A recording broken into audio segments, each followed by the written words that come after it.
He's got one foot in the frying pan and one in the pressure cooker. Believe me, as a bowler, I know that right about now, your bladder feels like an overstuffed vacuum cleaner bag, and your butt is kind of like an about to explode bratwurst. Hey, do you mind? I wasn't talking when you were bowling. Was I talking out loud?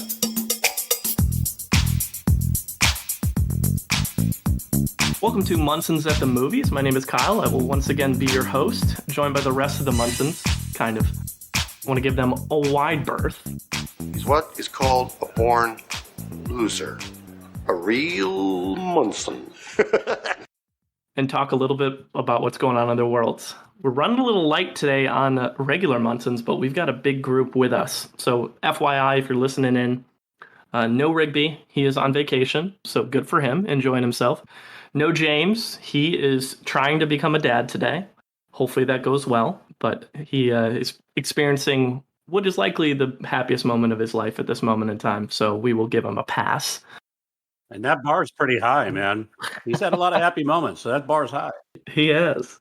And the other little nugget I learned this week is that word on the street is that Warren may be appearing for some summer episodes as his school year ends. Oh, love it.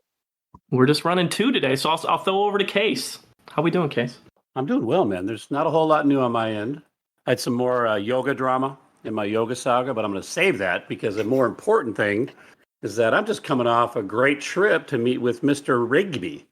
And went out to Hollywood, and we went and walked the Hollywood Walk of Fame.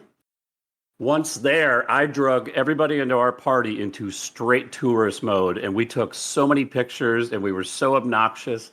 We annoyed the hell out of everybody, even other tourists. We did, however, capture a picture of the one and only David Spade, who started my infatuation with stars on the Walk of Fame, and fittingly tonight's center of attention, the Miss Halle Berry. The other thing I wanted to say, with Rigby not being here, I wanted to make sure that I got a good Rigby joke in tonight. He's always very good at these. And I just want to say to you guys that I think this is going to be a very good episode.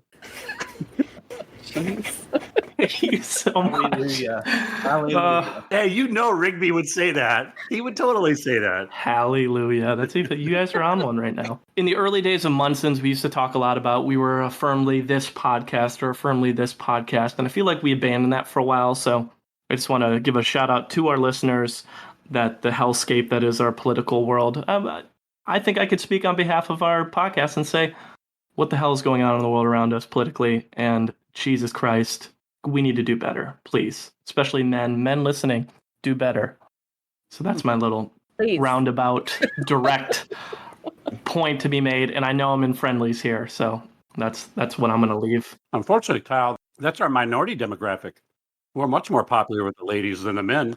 Most of our listeners are women, the majority. So yeah, we'll take that as a compliment. So instead of giving them a personal update, I think what's going on in that space, especially as it relates to women's choice, is a lot more important than anything in my life currently. But since it's only the two of us, we had to call in for some reinforcements, for some assistance. And for the first time in Munson's history, we are outnumbered by guests. But I think for good at the end of the day. This is for wisdom, collective wisdom. I think we're going to do well. So I'm just going to introduce each one of these individuals one by one, give them a chance to chime in and respond a little bit. But we got a few bios to get through. So first and foremost, I want to welcome back Aubrey McKay. He lives in Lakeland, Florida, where he teaches high school history. He's a collector and lover of movies and also writes about movies at moviebabble.com.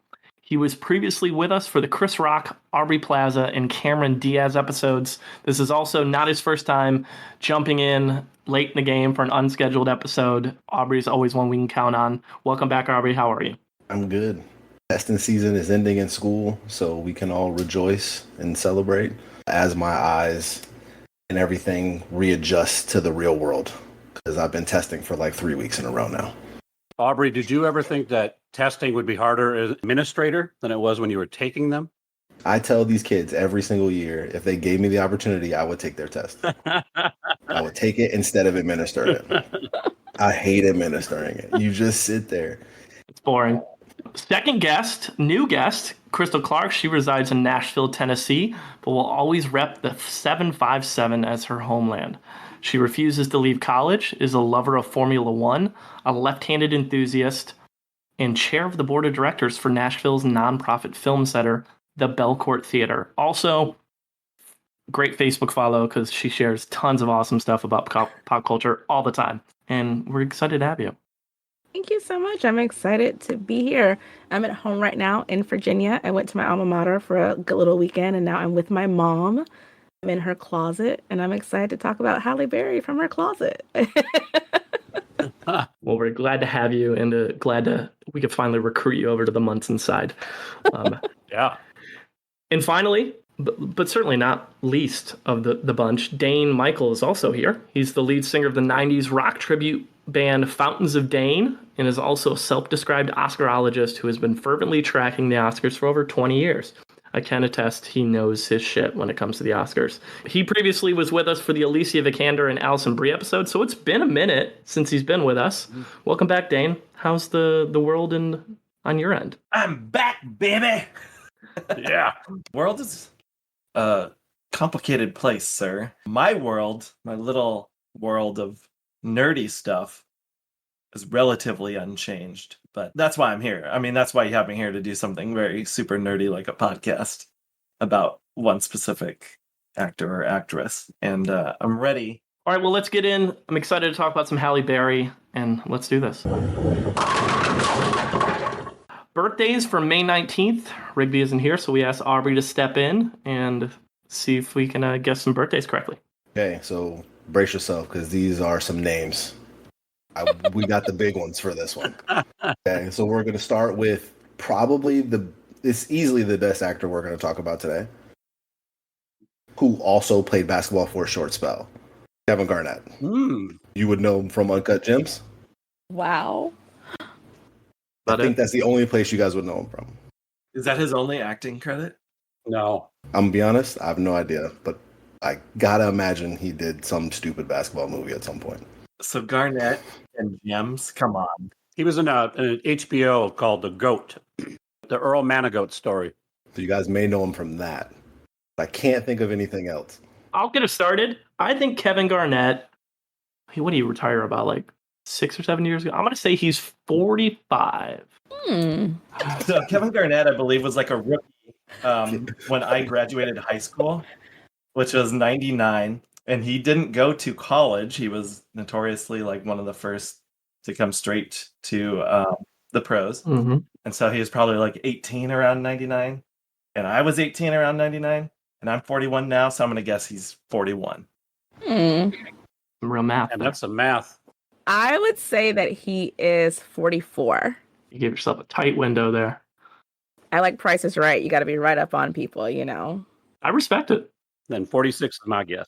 46 is available. And it's the right choice because he is 46. No! So next up is an actress that I like quite a bit, Danielle McDonald. The movie that I know her from is a movie called Patty Cakes that came out a few years ago, a small indie movie.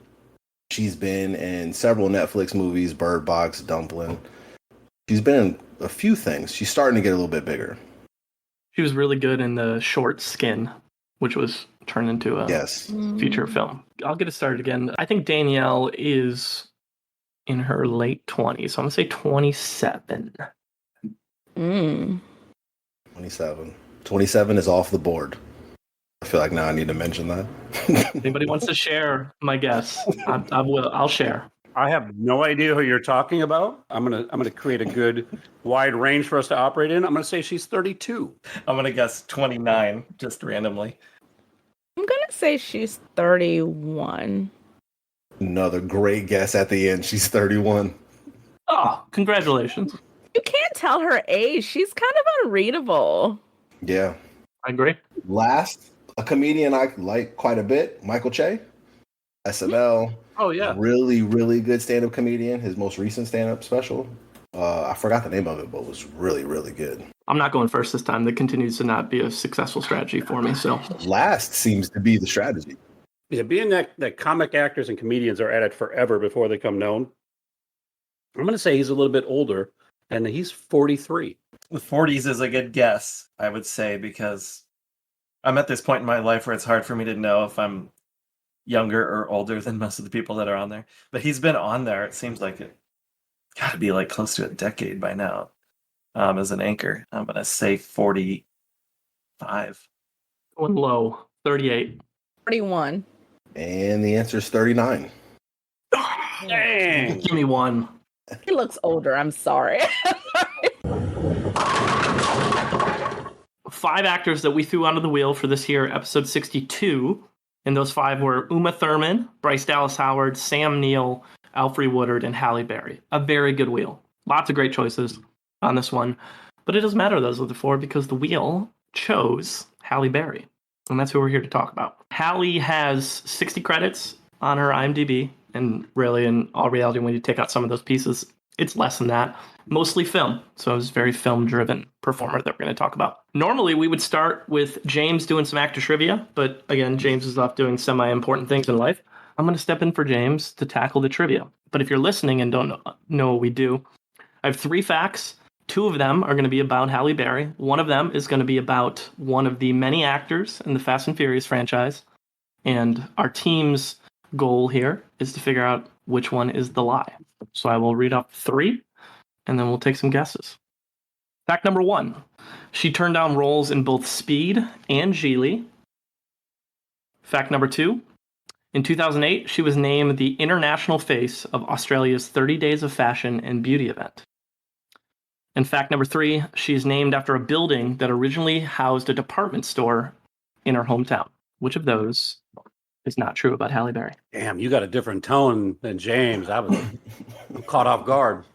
It's hard to lead and to do James's shtick, so I'm trying to do it my own way.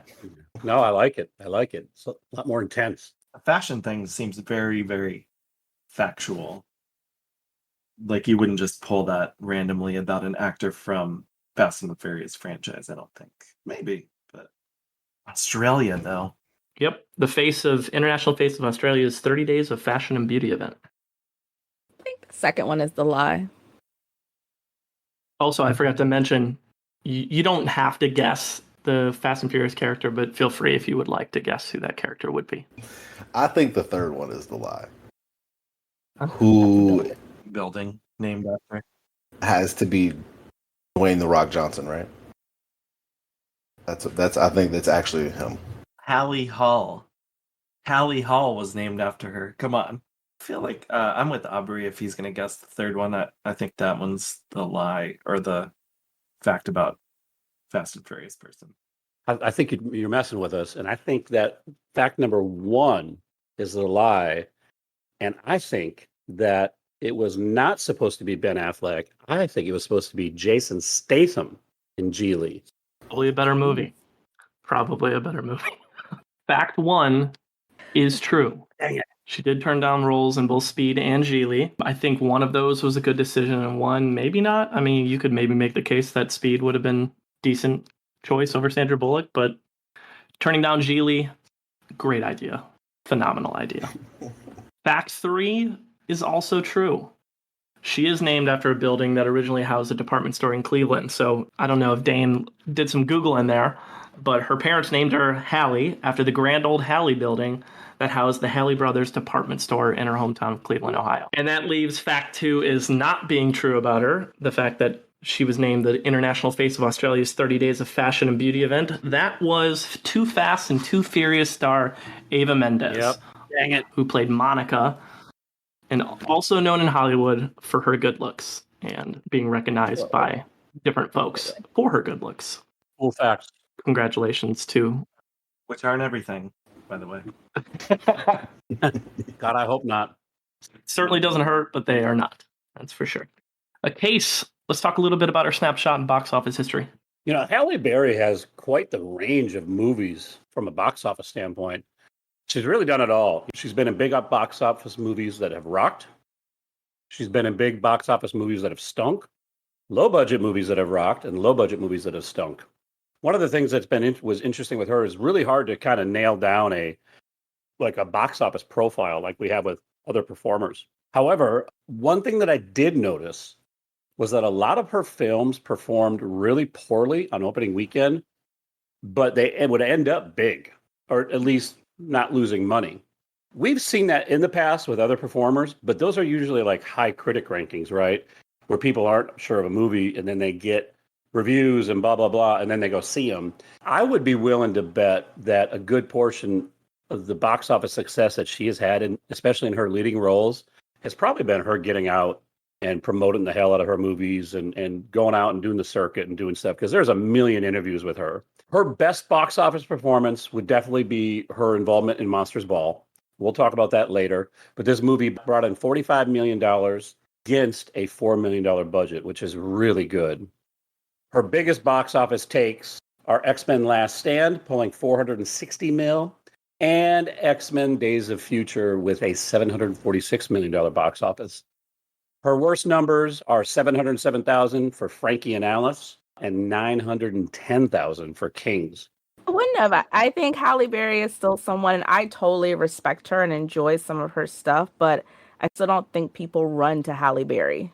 I think you're right. She does get out and works it and does her marketing and gets out there. I think that's true enough. Like, look at the biggest stuff in her box office resume, and she's part of an ensemble. And so not like the main reason you went, except Not for the main draw. how you mentioned Monsters Ball. Right. Well, let's dig into it, because I think you're probably both right. But let's dig into the context of why that might be the case. And there's quite a bit to cover with Halle. First major role is going to be in 91. So before that, the early days, Halle Berry, born in 66, biracial family. Her parents divorced when she was 4. Had some abuse issues. And she actually changed her name to Halle officially when she was 5 as part of the split. Her real name is Maria Halle Berry. Dropped the Maria, went with Halle when she was 5 years old. By the way, that's a pretty badass name also. Maria Halle Berry. Absolutely. Wouldn't have worked as well in that song, though. Maria Halle Berry, Maria Halle Berry. You can make it work. Part of putting rap songs is the problem. Yeah. Oh my god, I got that ready to go. But early on, I mean, she was super active in high school. So she was, she was a cheerleader, honor student, editor of the newspaper, prom queen. So she did it all. Absolutely did it all in high school. And then went to community college, Cuyahoga Community College out of high school, which is super interesting. We don't see a lot of performers that go to community college. They either go to drama school or they're not doing any of those things and grinding out, doing other stuff like Chris Pratt working tables in Hawaii or whatever it happens to be. But in her early days, too, starting modeling, she was a runner-up in the Miss USA pageant in 1986. So that's really where she got her start, kind of her entry into the entertainment world. She was in Chicago modeling in the late 80s, and that's when she got her first ever TV role, which was on Living Dolls. She played a model in 1989. She was in that show for 12 episodes. So coming out of the gate, recurring character. She moved to New York City for acting. A little bit better of a market for that if you want to do it professionally. And then you see a run of small TV appearances. She was on an episode of Amen in 91, A Different World, 91. They Came from Outer Space. So 91 is a busy year for her doing one-off episodes. But her first big film break was in Spike Lee's 1991 film Jungle Fever. Someone can tell me otherwise, but she talked about it in an interview being such an important moment for her because she was a model up to that point and she wasn't getting a lot of opportunities to be something different as an actor. And this was that first chance to do something completely unique from what she had done previously. I think it was, she always, I think, fights to do something that's gritty and dirty. Like how ugly can you make someone as beautiful as Halle Berry? And I think she still fights for that, like to this day. Do you know what I mean? And so she's an addict. She's with Samuel L. Jackson and she does not look like a Miss USA runner-up. And I think she kind of wants that, throughout her career. She really goes for it in this movie too. Like she really goes after it, which, I mean, it's the sad part. The movie's great. The sad part about her performance in particular is that she's essentially butted up against Samuel L. Jackson, who is killing it in that movie. Like he left Earth on that movie, and so she's kind of like improving next to that with him. And she just kind of gets overshadowed, but she was really going for it. I was particularly, impressed and surprised to see her do something like that so early. Mm-hmm. How much screen time does she have in the movie? Not a lot, but more than you would think. Okay. But she's playing an addict in her first role. I'll take this opportunity to parallel an episode that you were on previously, Aubrey, in terms of first feature role. The first one I thought it was Chris Rock, because his first big role was Pookie in New Jack City, playing a drug addict. So it's interesting to see these two performers who are so pop culture wise huge, and they both got their big break playing a similar character in films around the same time. So I thought that was interesting. We didn't talk about this, but she was living in a homeless shelter when she was 21, and she asked her mom for help, and her mom said no, and she was kind of probably feeling pretty low. I would imagine that experience kind of helped set her on a course, like you said earlier, to kind of play these gritty, broken characters, and I think she does pretty well at that. Coming off that, we're going to go into our first major role, because we could actually get a hold of it and watch it, is Strictly Business 1991, in Case is going to talk about it. I busted my ass trying to find that movie anywhere streaming, and I have access to pretty much every streaming service possible. And not only can you not find it on a streaming service, you can't even find Jungle Fever on Amazon. It doesn't even give you the "this isn't available" option. So weird. Strictly Business is a 1991 comedy film eventually directed by Kevin Hooks, starring Tommy Davidson, Joseph Phillips, and the Halle Berry. Also, there's a supporting role turned in by an actor named Sam Jackson, who acts very similarly to Samuel L. Jackson. It's basically every character Samuel Jackson ever played, and it may be what Chappelle based the beer commercial on. Another notable appearance, and I don't remember if we talked about this, Munson alumni Sam Rockwell is in this movie, who plays a computer whiz who, towards the end of the movie, endangers a major business deal for the film's protagonist. And like a lot of other movies we've covered that have massive changes in directors and writers and producers, things get a little out of control and the project usually suffers. And I think this is probably true of that same situation. In fact, Barry's co-star Joseph Phillips, he turned down the initial script because he said it was too stereotypical and played on too many racial tropes of a lot of other 90s films as it relates to black characters. Also, the initial script was more about his pursuit of Halle Berry's character, which would have made it really rom-com. And the final film, though, feels more like a buddy film between Phillips and Tommy Davidson. Interesting backstory in the film, as it relates to Halle Berry. In an interview with Arsenio Hall, she revealed that the original director fired her because she wasn't dark enough. He thought too many leading roles for black female actresses were going to lighter-skinned black actresses. And according to Berry, they brought in a darker actress. Ultimately, it didn't work out.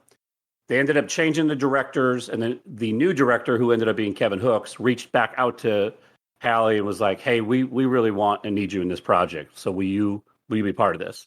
Quick synopsis of film. Wayman, played by Phillips, sees Natalie, who's played by Halle Berry, while she's working at and ironically getting fired from a restaurant. He finds out later his buddy, who works in the mailroom of the fancy real estate company that he's on the verge of being a partner with, knows who Natalie is and where to find her. And I'm not sure if she's like a singer or a dancer, but she does shows. The rest of the movie is about the two buddies contrasting lifestyles, approaches to work, and just lives in general. The movie was actually much better than I thought it was going to be. The critics shredded this movie for a variety of reasons. Berry is good in it. She certainly wasn't demonstrating Academy Award acting skills at this point, especially in such a huge role. But she was good in her role and certainly didn't hurt the movie. As I'm thinking about it, it's kind of a fun movie to watch as we watch the progression of her career. And in other episodes, I've had the first performance, and it's been fun to watch somebody who didn't turn in a great performance. And then by the end of their career, they're winning awards and they're carrying projects. And I think this is probably one of those examples as well. But overall, I enjoyed the movie. I watched it in one sitting, and that's a big thing for me. It didn't take you 3 this time? It did not take me with 3. I mean, it's got 10% critic on Rotten Tomatoes. That's pretty awful. I watched this one. I think that's probably low. That's the way I would probably describe it. Is for me, it's pretty standard for an early 90s black comedy. Yeah, absolutely.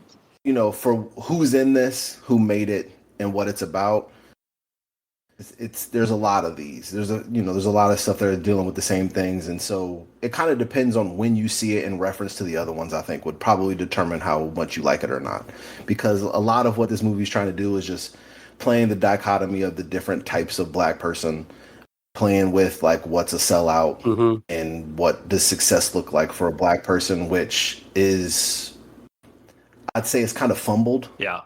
In the way that it would be in an early 90s movie. And I mean, Halle Berry kind of like, she's kind of doing what you would, if like before I went through her career, she's doing in this movie what I thought she would do in her movies in her early career. Be the beautiful person that everyone wants to be with. And that's essentially what she's doing. Those two black men were super popular during that time period. Like, had In Living Color going on. Like, they were two black men who were circulating through the 90s. And so the hope was that black audiences would come to this film because those two black men were in everything. Like, everyone knew Tommy Davidson, especially if you were black in the 90s, right? Yeah. And then the other one, he was on Different World and all the different black shows that people were watching in their homes. And so those two black men were huge magnets, or what they thought would be huge magnets to this movie. Well, you guys talked about fumbling earlier. I don't know if you saw The Last Boy Scout, a Tony Scott film, but my one dude fumbles the ball in the opening sequence when he gets shot on the field. This movie is immediately. Wild. This movie is wild. I texted Case, Rigby, and James after the first sequence. I said, "Have you guys seen The Last Boy Scout? Because that first scene is batshit crazy, yo." Yeah. He just straight up pulls out a gun and starts shooting people on the football field. The only scene I remember from the movie, actually. Tony Scott does not care. No, he doesn't. Bruce Willis. Apparently, it's one of Bruce Willis's favorite roles that he's ever done too. It's weird, but also not bad. Like, no, it's entertaining. I liked it, and I liked it more for Bruce Willis than Damon Wayans, which surprised me a little bit because, like, early on, Damon Wayans is like, he was like, "Oh, I got a movie, so I'm gonna really go after it," and it was just like, I need you to tell some jokes. Yeah, definitely. But that movie was kind of fun. Relating to Halle, she hasn't said this specifically, but has said in a cryptic way that a co-star of hers in that movie abused her on set. And it has been all but confirmed that it was Wesley Snipes, but she has not said as much directly. But others have basically alluded to it was Wesley Snipes. Like, and permanently impaired her from what the stories are. Her hearing, permanently impaired her hearing. Yep. The way that he abused her. Which the more you learn about Wesley Snipes, it's not surprising at all. So it makes sense. Interesting film. Go check it out. It's available in some different places. Then we got Boomerang, played Angela alongside Eddie Murphy. So, I mean, acting with a lot of big time actors there in the early 90s. Yeah, and a part of a lot of films that are still very much in like the black canon. Like, there's no black family that hasn't seen Boomerang. Do you know what I mean? And owns it. Every form possible. All the VHSs. All VHS, DVD. Shameful admission, I have not seen this one. You have never seen Boomerang? No, this is on my list of shame. I have two lists of shame. I have a typical movie nerd list of shame. And then I have like a black movie list of shame. We have problems now. You have to see it. That's tough. I really wanted to make time to watch it in this one. And then I watched so many of these 90 movies and I was like, I can't. I can't. A little bit of a departure in 93. She plays Queen in the miniseries Queen, which the show got 8 Emmy nominations. It's an Alex Haley project alongside our boy Dennis Haysbert. And Craig, you said you read some stuff about how influential the show was, right? Well, maybe. Were you trolling me? No, the description on Apple TV, it made me laugh because it said Halle Berry headlines in what USA Today cites as, quote, the first great epic miniseries since Lonesome Dove. That's a hell of a ringing endorsement. She's rocking the Southern accent in this. I watched the first of the 3. It's on YouTube. I could not go any farther. I was like, I need to spend my time otherwise because they're like an hour and a half each. So there's a lot of talk and conversation and TV specials and think pieces about what was really happening on the plantation. So that may be where that little blurb came from about Lonesome Dove. I do wonder if they could have put Roots there instead of Lonesome Dove, but whatever. I mean, whatever. Yes. We've mentioned Lonesome Dove a bunch on this pod because we've had, I think, 3 people on that too. That I have not seen, so maybe I'm missing out. Well, according to Apple TV, this is the sequel. not the Roots sequel, but this one. Interesting. The Lonesome Dove sequel. We'll jump back to some personal stuff. She's been married 3 times. Her first marriage was to David Justice, a pretty big-time baseball player there in the mid-'90s. Oh, yeah. Married him in 93, divorced him in 97. But that was a very high-profile relationship in the mid-'90s. He had him during his Atlanta Braves prime, so. Mhm. Oh, yeah. We see a crossover with Chris Rock in CB4, one we talked about a ton on that episode. Big fan of CB4. She plays herself, so her first appearance as herself in a movie, which she does a few times. That speaks to some pop culture relevance there. Good grief, yeah, it does. Hey, Halle Berry, we want you to come play in our movie, but we want you to be you. It's killer. Like, that's huge. Really 2 years into her film career, right? Yeah, that's killer. It's wild. Yeah. Another Haysbert film, Fatherhood, 1993, played Kathleen. We're getting the Haysbert references in today. Yeah, we are. In the early days, at least, with their early career. And then she's in The Program, plays Autumn, a movie where she's dating Omar Epps, the star running back. Not a movie that I particularly enjoyed a whole lot, but I watched it. I'd never seen it before. Kind of traumatic. Yeah, it was not my favorite football movie I've ever seen. It was very melodramatic. Mm-hmm. It felt like a TV movie in a lot of ways. Kind of Lifetime drama. Absolutely. It feels like a lot of the characters she played before this are older than she was, and now she's playing a character that's significantly younger than she was. Yeah. Mm. Kind of an interesting arc. Normally it doesn't go that way. Except for Queen. I think Queen was typically a younger character. Okay. But I would say otherwise, yeah. Well, we'll roll right into The Flintstones, 1994. That movie that made a whole bunch of money. What is happening? It was awesome, y'all.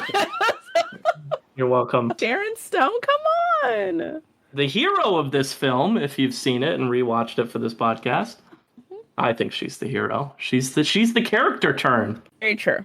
Very true. I enjoyed the movie quite a bit, even on the rewatch. I'm not going to lie. It held up for you? Because I think I have always loved the Flintstones, and I think what even impressed me now in 2022 was the way they built the world, the way they built Bedrock. I still thought was kind of quite impressive.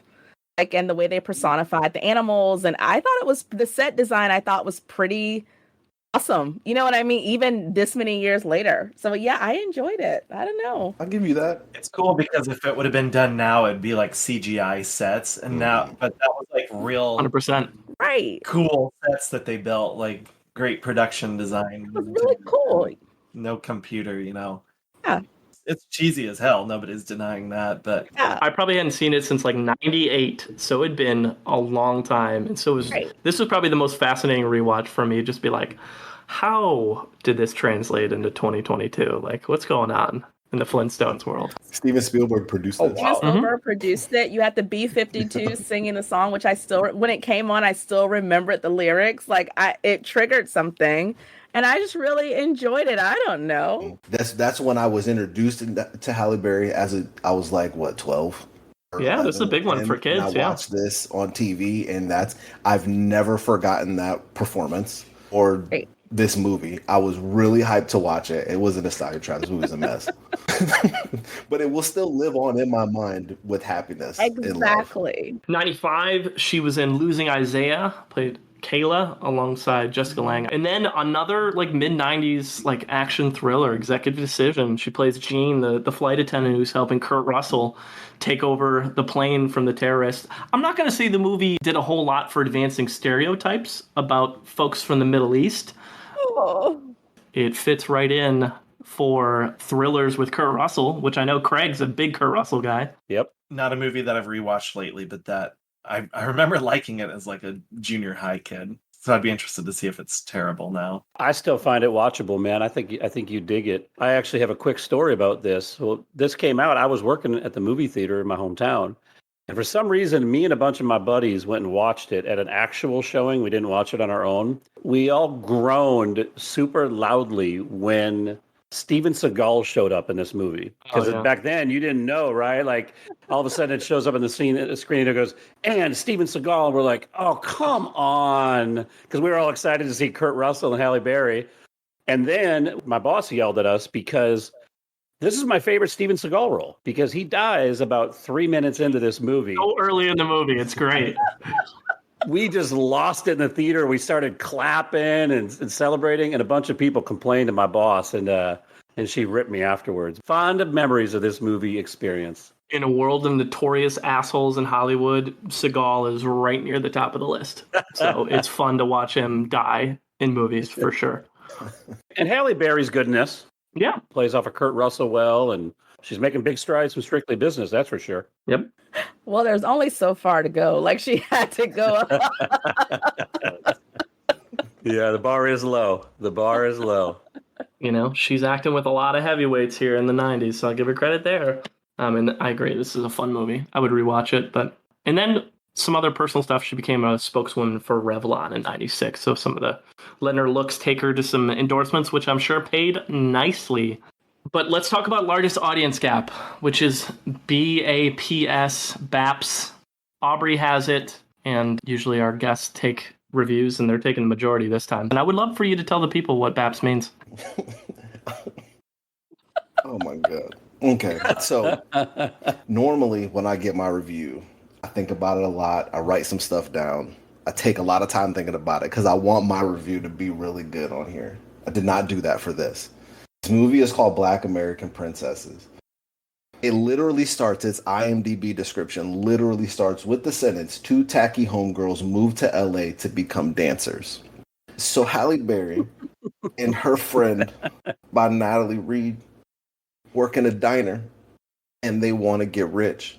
Their plan to get rich is to win a dance contest for a Heavy D video in LA. They spend their savings to go to LA so Halle Berry could do this. Wait, is this a biopic, Aubrey? Stop it. She immediately fails with this dance, and then they're just in LA, where they kind of just randomly get picked up by this guy to work a scam on an old millionaire. Sure. And that's pretty much the movie. There's some movies that are so bad that they're good. This movie is literally one of the worst movies I've ever seen. It's not so bad it's good. It's terrible. It's completely atrocious. Where do you fall on the audience gap here? 67% audience, 15% critics. Good grief. The 90s were weird. The 90s were weird. Yeah. I don't know what it is, man. I was trying to find anything positive because I normally try to be really positive about movies, which doesn't sound that way so far. But I couldn't find anything. I don't know what was redeeming. Both of them as characters are strange, I guess is probably the best way to say it. Not usually a compliment. No. So it's a 90s movie, right? So these internet like review systems were not around when this movie came out. And nostalgia is a hell of a drug. Yes, it is. So if you're somebody who grew up watching this, you might have like a lot of fun memories about it and then be that person who's like rating it 10.0 on IMDb. Absolutely. And whereas the critics' reviews have been around since the movie came out and that they've been able to collect those. And I also think there's been a lot of work when it comes to this movie, looking at who the critics are, and they're a bunch of old white men. Would never look at this movie and give anything redeeming about it. Valid point. Black people, me, I'm a Black American princess, I'll go ahead and say it. These women are familiar. These women are who they went to high school with. These women are who they are. So when you're looking at gold teeth and fake nails and blonde hair, that's who lives in my hometown that I'm sitting in right now. So there is an attraction to these women, an endearment to these women. There is looking at the story as 2 friends who want to become famous. They go out and unfortunately get sucked in as part of a scam, but they really do have hearts of gold, and they don't go through with the scam, right? They don't go through with the scam at all. Nope. And this man really sort of takes them in. They want to start their own business that is a hair salon and a diner. They need $10,000. They're trying to become entrepreneurs. That's the story a lot of Black women have. And they end up getting this money by not going through the scam, right? And by being honest and not taking advantage of this person. The way they dance and what they wear, that's how people look right now in the hood. So, like, you have to think about who the audience was for this movie versus who was reviewing it and how those numbers came out and what sort of biases and racist stereotypes came out in that process.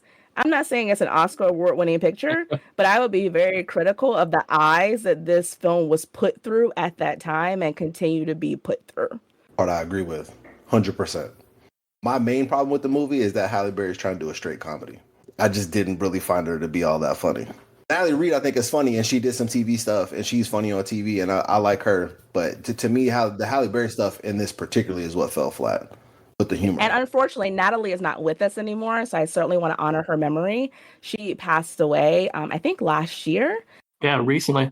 And so totally get that. I thought the movie wrapped itself into a nice, like, feel-good ball by the end. Bow. Because she, he offers them a big old check, and they're like, nah, we're not interested. And so that it was a nice, it's a good message about ethics and caring about people and things like that. So I felt like my time, this was the first Halle Berry movie I watched when I learned it was Halle, like when we started the process. So I started with this because I was like, this premise is interesting. This photo is interesting. Let's dig in to this puppy. I saw in an interview that she said that this is a movie a lot of people come up and talk to her about and say that they loved her in. Oh, absolutely. Especially folks who look like me. Absolutely. It was almost seen as you could be this person and that was okay, right? And no one should look down on you for this. You're not a bad person because of this. This is just who you are, and that's fine. Mm-hmm. A lot of women still take to that and say, I'm a BAP, and that's totally fine. You know what I mean? Yeah. Plus, it's Halle Berry. And what Black woman didn't want to be Halle Berry in the 90s? Well, I want to be Halle Berry right now. You know what I mean? Yeah, 100%. Yeah. See, she still looks great. Oh my God, absolutely. So that's largest audience gap. We got a couple years until we get to critic gap. She had an appearance on Frasier, one of many that we've covered that has done a Frasier call-in. Bulworth, she played Nina, 98. Pretty big film at that time. Mm-hmm. And then, but the real big one I want to talk about is introducing Dorothy Dandridge. Yeah. Played Dorothy, talk about a story that hadn't really been told. I saw in a video, she is the one who really pushed this story to come to life. So she's the vehicle behind Dorothy Dandridge. And if you don't know who Dorothy Dandridge is, she was the first African-American actress nominated for an Oscar. Yeah. And this role also got Halle Berry Emmy and Golden Globe wins. It's a very cool project, and I'm glad I watched it. I mean, I remember when this came out, it was highly publicized and it was pushed quite a bit. I just think she just lit up the screen. Like I could not stop watching her in this role, the dancing and the singing and the acting. I think it was just perfect. I don't think anyone could have done this justice the way that she did it. So I'm happy she was able to get this made. She was so good in this. I mean, a lot of people after this movie, started comparing the two of them. She was so good in this. Oh yeah. This was the last one I watched, and I was trying to fit it in because she won an Emmy for it. Yeah. So I was like, I got to get to this. The thing I love about doing this is a lot of how you feel about the person comes to how you come to their work. And so the way I came to hers is I saw several movies I just didn't really vibe with. I didn't know how I felt about Halle Berry as an actor. I was like, I didn't see a lot of things. And one thing particularly that I like is subtlety in a performance. Yeah. Being able to say a lot without doing a lot. And that's not something that I saw throughout her range of work, but is very present in this. Mm-hmm. I think the movie itself is a bit messy, but she is incredible. She is really good. She lights up the screen. She steals everything. You can't really take your eyes off of her. She's doing so much. And a lot of it is really reserved and self-contained. She's kind of presenting something that's just really regal and stark and beautiful. It's a tremendous performance. I think this is the best work that she's done. Mm-hmm. High praise. I had to go back on YouTube and watch the video where Dorothy Dandridge gave out the Oscar because I was interested to see how similar they were in parallels, mannerisms, and how she spoke, and it was almost spot on. Mm-hmm. Yeah, absolutely spot on. Wouldn't you guys say this is kind of the role that was a game changer for her as far as how Hollywood saw her and saw her potential? Oh yeah, I would think so. She had not done a lot of dramatic, serious dramatic work before this. And this is her first role that got her any real awards recognition of any kind in her career. Wow. And critic recognition. Yeah, that's true. I think you see her as a full performer in this movie. Mm-hmm. I agree. Look at that. Everybody's on the same page. How often does that happen? Yeah, it was great. But, all right, well, let's see if we're on the same page about her character of Storm in the X-Men series. You're trolling us. I get it. Dane is going to do a full review of an X-Men movie here in a little bit, so we don't need to spend a ton of time because I don't want to take away his thunder on that. But Oh God, Oh man. you already took away my thunder with my jokes related to weather. So unintentional puns. My God. There is an evolution of the character over time, but I mean, this was the first X-Men that came out in 2000. I don't know how well it did in the box office, but obviously a big ensemble cast. But this is not one I watched when I was at this point. I really wasn't interested in this genre yet, but I'm sure I'm in the minority on that. There are probably some others that really enjoyed this. So here's a little trivia about me. I wrote my college admissions essay on Storm. Really? I am very much wedded to this character and every piece of it, and wrote it about being like a Black female superhero and being able to control the weather. And that's what I wrote it about. And it worked. I got in. This is where I went to school. So, yeah. I'm so proud of you. You stormed your way into William and Mary. That's great. Oh, come on. It's going to be a very punny episode. So, I mean, I was a massive X-Men fan growing up, reading the comic books, watching, of course, the X-Men animated series on Fox. Yeah. So I was like really stoked. This was really the first real superhero movie that came out that used like the power of CGI and stuff. Oh, okay. You had this and Spider-Man coming out right around the same time. Sony had the Spider-Man rights, Fox had the X-Men rights. Storm, and we'll get into this more, is I've never been happy with her development on screen. And she's definitely a character that could benefit from like a solo movie. Even still today, if she was willing to play it or if they just recast the role. Is this the first comic book movie with star-studded ensemble casts that we are now so used to seeing? 100%. So at the time, Halle Berry would have been one of the biggest draws because Hugh Jackman was relatively unknown. Like I didn't know who he was until I saw like the production stills of him playing Wolverine. I was like, okay, they got this right. But Patrick Stewart and Halle Berry were the big names. James Marsden, of course, was in it. yes, I forgot to mention Marsden. Yeah. Kind of a heartthrob, so, you know. James was not a big fan of his character arc, let me tell you.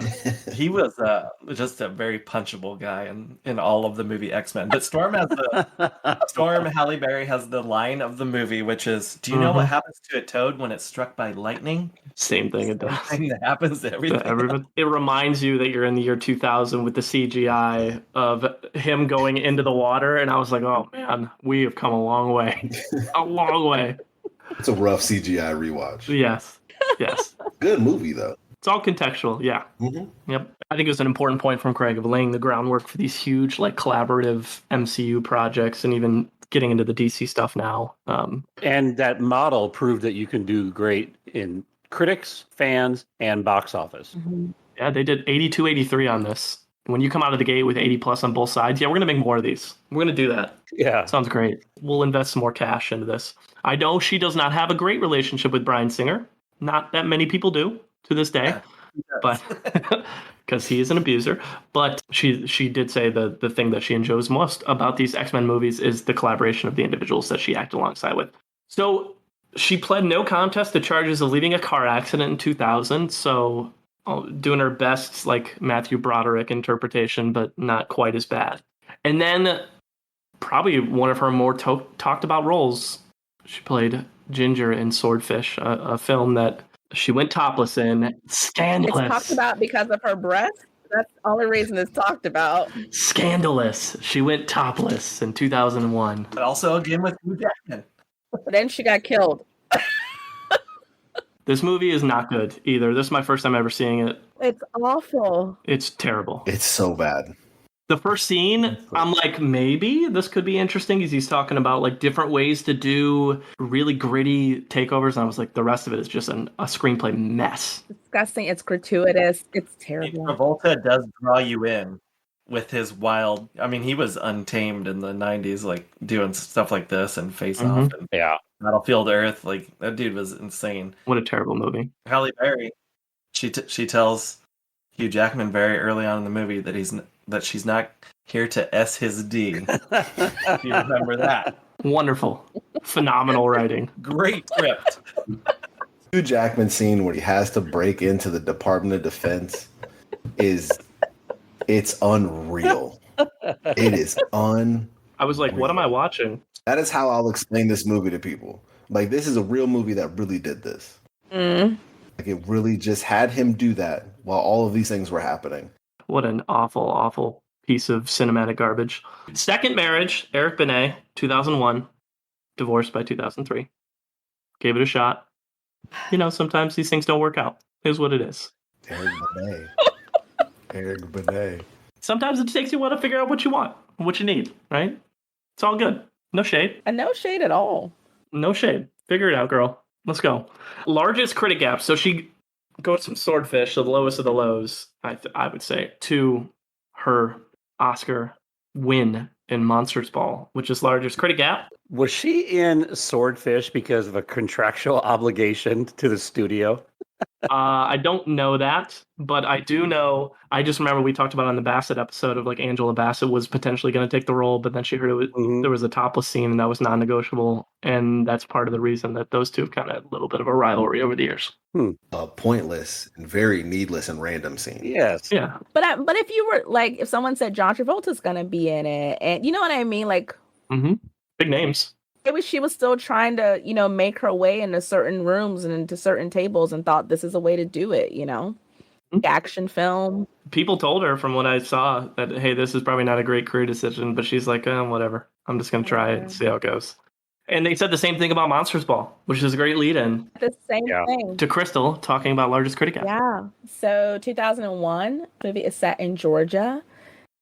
This movie has some interesting pop-up people that I forgot about. I saw this movie when it came out in the theaters, and so I had to rewatch it to refresh myself. Only thing I remembered from watching it in the theaters was that P. Diddy was in it, or Puff Daddy, or Puffy, or Sean, or whatever he was at that point. And that the very graphic sex scene, those are two things that I remember from the movie. And so watching it again, it was nice to sort of dig back into it. We open it with Sean Combs, who's Lawrence. He is on death row. We don't know why he's on death row, but he is. He's Leticia's husband. Leticia is Halle Berry. Hank is Billy Bob Thornton, and Hank is like head executioner, I guess you would call him. He runs the team of the people that lead the executions at the prison, and also his son, Sonny, is on that team, and that is Heath Ledger, who I totally forgot was in the film. We know from the beginning of the film that the grandfather and Hank are both racist. The grandfather is certified racist. Hank is, I think, just trying to live up to what his dad believes about the world. Put Lawrence to death. Sonny and Hank have to be a part of that. And then they meet Leticia. It's a job at a diner where Billy Bob Thornton's character gets his nightly bowl of chocolate ice cream and coffee before he goes to see his prostitute. And they meet, and it's not a good time the first time they meet. And the second time they meet is because, unfortunately, they don't have a car. And so little Tyrell and Leticia are walking in a storm, and little Tyrell, who actually is a very chubby child, gets hit by a car. Unfortunately, he dies. While they are laying on the side of the road, Billy Bob Thornton picks them up and takes them to the hospital. Because people don't know what to do in certain situations, the hospital just says, can you please take this woman home, this mother home? And that's how they get connected. Fast forward, they start to realize that they share a lot of the same son trauma and trauma in their lives and sadness. Billy Bob gets invited in. They have a really great night with each other. The sex scene was something that Halle was advised against doing. Apparently, it was amazing because the next day, Hank is a totally new man. He quits his job as executioner. He buys a gas station. He renames it after Leticia. He puts his racist father in a home. And he becomes a whole new man. Leticia gets evicted. So Hank moves them into his house. And they are kind of set up to live happily ever after. But before the movie ends, it does allude to the fact that Leticia knows that Hank is a part of the reason that her husband died. She finds the photo that Lawrence drew of Sonny and puts two and two together. But she does not mention it. And then the movie ends. And that's that. This movie is very sad. I want these folks to pick a struggle. I don't have any desire to watch it again.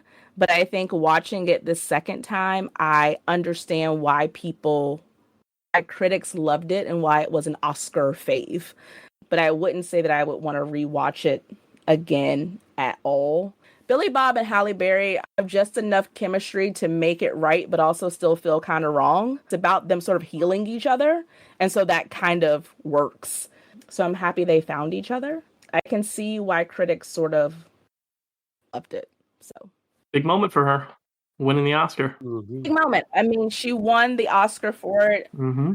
I'm happy that she won it, and she's still the only Black woman that's won that particular award 20 some years later, which I think brings her honestly a lot of grief because I think she thought that she was opening a door that still really hasn't been open. So I read a Vanity Fair article where she talked about that specifically, and she was really excited about that at the time. She thought that it was going to do a lot, and she just was more like saddened by the fact that it seems like it hasn't, like, progress has been made in a lot of different areas, but the fact that she's still standing alone is something that was really disappointing. You know, though, Viola Davis won supporting actress for a lead role. Wow. So there is that in Fences. there is that. I mean, it was a lead role. As we continue this cinematic journey, 2002, she played herself again in the Bernie Mac show, another big time show. I know one of Craig's favorites, Bernie, big fan, Love Bernie Mac. big time. And then, I mean, another big thing in 2002, she's a Bond girl in Die Another Day. Ooh. It's a big one for the career. Any Bond films, I feel like that's a big one. The roles she's playing are starting to become iconic. That one in particular. Guys, don't you think that's what she wants? You know what I mean? Mhm. That orange Yeah. bikini, I certainly remember it. Well, she talked about that, right? Like that's one of the reasons why she took that role, is because that particular thing she was going to be doing in that role was going to be like is a big deal in that world. She's not dumb. You know what I mean? No. Oh, far from it. She's beautiful, and people think she's dumb. She's not dumb. The sequel to the X-Men universe, next to X-Men United, 03, so returning as Storm. And then you've got Gothica. What an interesting picture Gothica is from 2003. She played Miranda. She's acting her ass off in this movie, but the movie, unfortunately, it's not very good. I don't think it is. Yeah. But she broke her arm on set, which I thought was the most interesting part. Robert Downey Jr. accidentally broke her arm in one of the scenes, and they had to pause production for 8 weeks to allow her arm to heal back up before they restarted. So I'm sure the studio was not terribly happy about that. Thank you, RDJ, you asshole. RDJ. You could see from World it will do wonders for your career. It'll take you to Catwoman in 2004, where you played Patience. God. And you get she got the Oscar. Now she gets her Razzie. And I'll give her credit.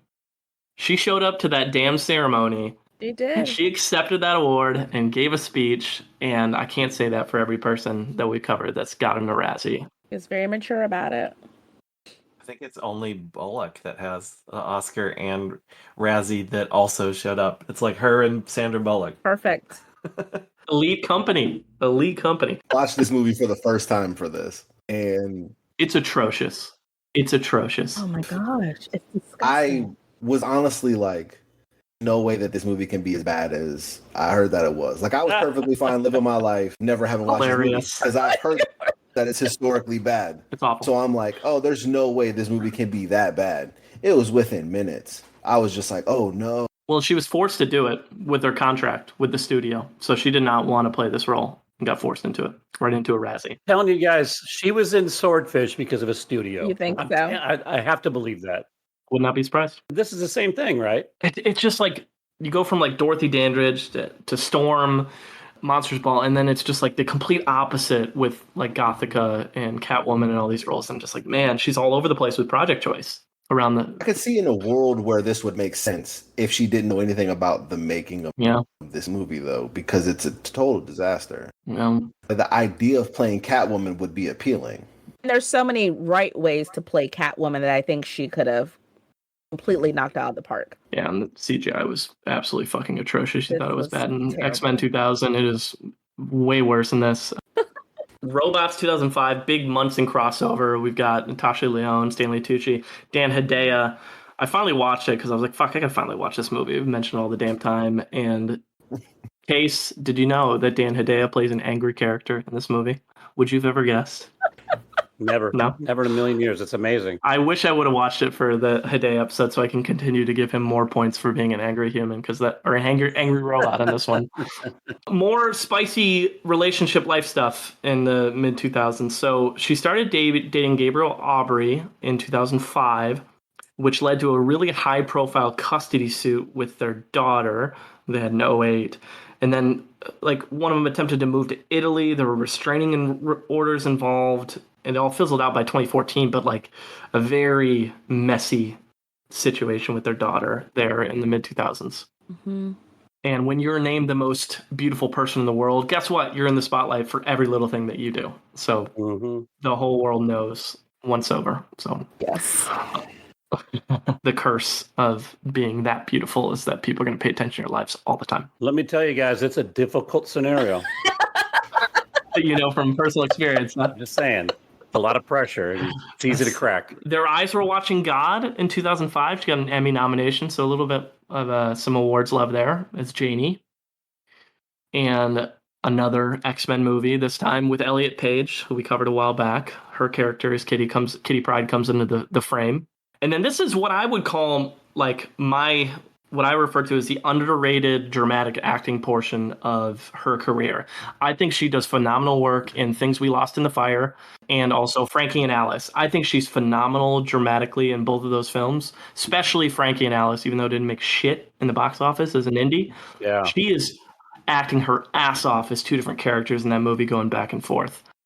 And her first producer credit. She got a Golden Globe nom for Frankie and Alice too, so yeah, she was recognized. But those are two of my favorite performances from her dramatically, and I don't think people really talk about it much. No, because I remember I saw Things We Lost in the Fire in the theater, and I don't know what was happening in my life, but I cried to the point the person down the road from me was like, "Are you okay?" And I was like, "I don't think so." Like I was bawling, like in Durham, North Carolina, bawling uncontrollably.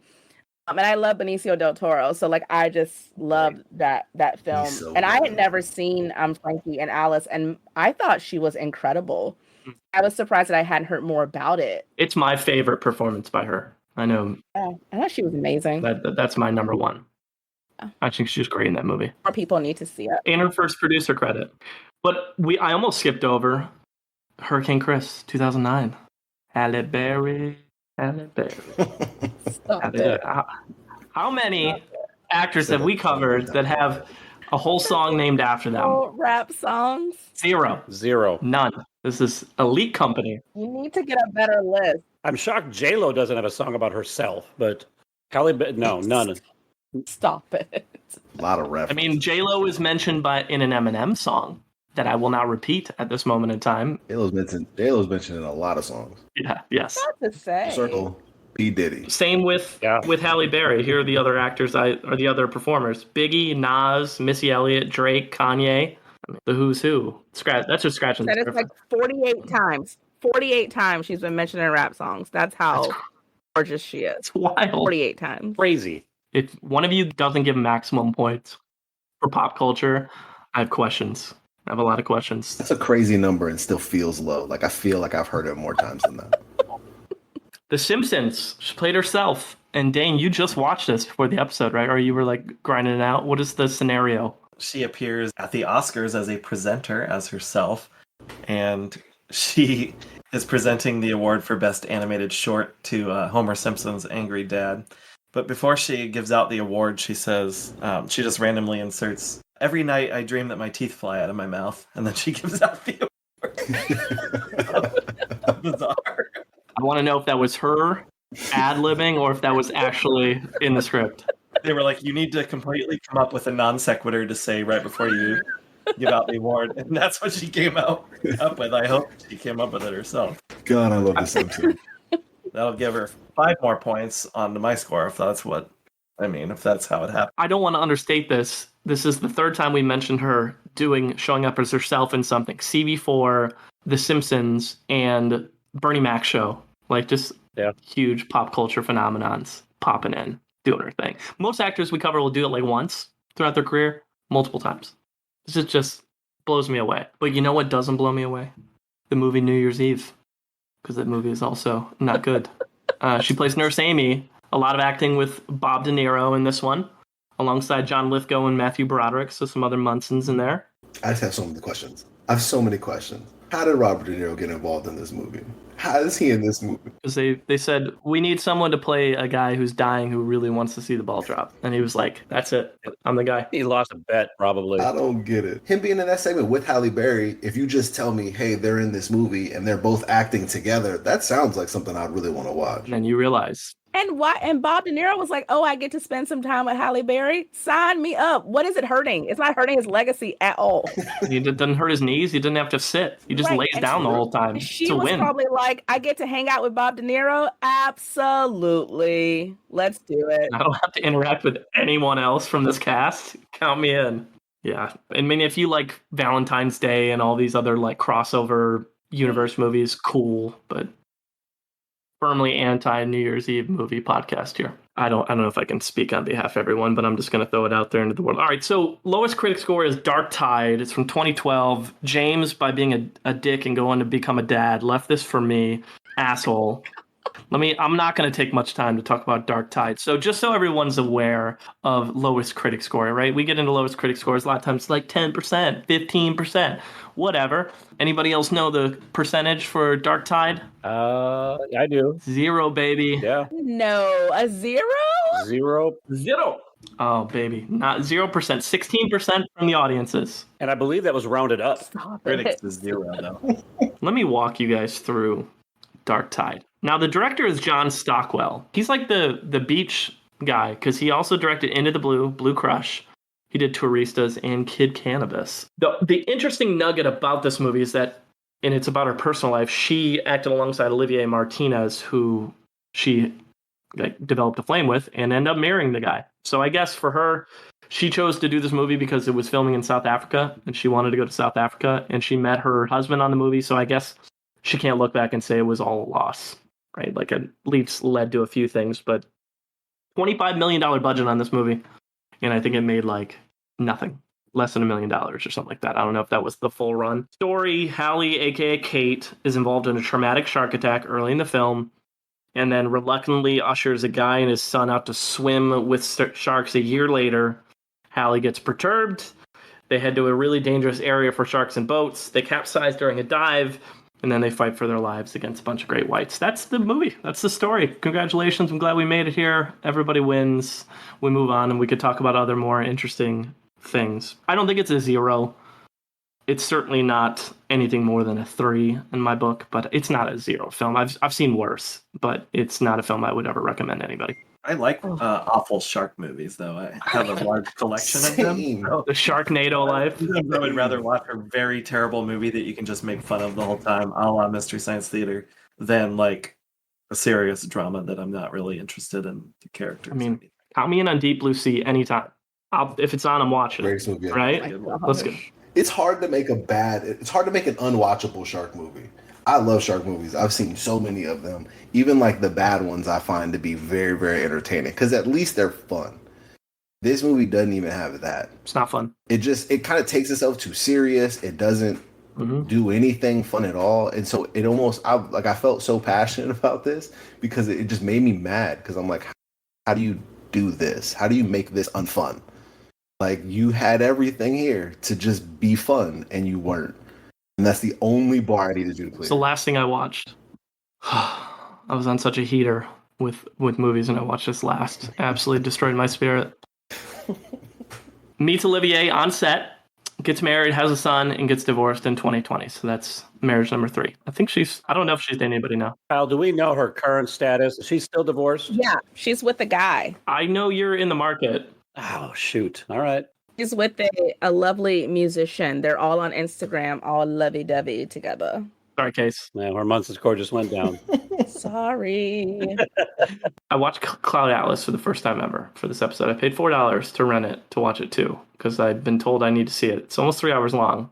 Keith David in this picture. Oh, God. She plays a lot of characters in Cloud Atlas. There's a lot going on. Tom Hanks.